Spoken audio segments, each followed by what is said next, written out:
আফৰুদ্দিন আহমেদ। আমাৰ গাঁও হল Jayantipur, post office Burhat, district Darrang. আমাৰ ব্লক হল চিপাঝাৰ।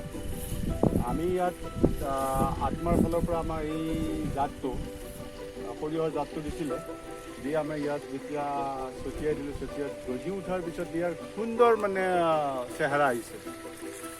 তাৰপিছত ই বহুত দিনলৈকে তাৰমানে ফ্লাৱাৰ অহা নাই। যেতিয়া ফ্লাৱাৰ আহিল, ফ্লাৱাৰ অহাৰ পিছত ই লেংলিঙীয়া হৈ ওখ হৈ গুচি আহিল, তেতিয়া মনবিলাক আমাৰ অলপমান নিৰাশাত ভুগিল। তাৰমানে ৰিজাল্টটো আমি ভাল নাপাম নেকি, কাৰণ আমি লোকেল সৰিয়হৰ খেতি কৰা মানুহ। কিন্তু দেখিলোঁ যে এইটো বহুত অপেক্ষা কৰাৰ পিছত তেতিয়া ক্ৰমান্বয়ে যেতিয়া ফুলবিলাক শেষ হৈ আহিল, তেতিয়া কিন্তু পুৰা সুন্দৰ গ্ৰ'থ আমি দেখা পালোঁ। এতিয়া আমি যেনেধৰণে আশা এটা কৰিছিলোঁ, তেনেধৰণে আমি ৰিজাল্টটো পাম বুলি 100% মানে আমি আশাবাদী আৰু।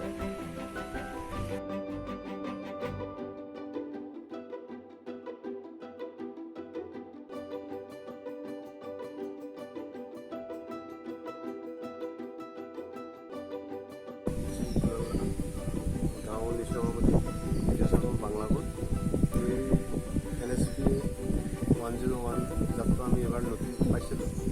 এই জাতটো অতি ভাল, আগৰ জাতটোতকৈ বহুত উন্নত জাত। আৰু আগে আমাৰ 2.5 মোন বা 3 মোন হৈছিলে, এইটো 5 মোনৰ কম নহয়।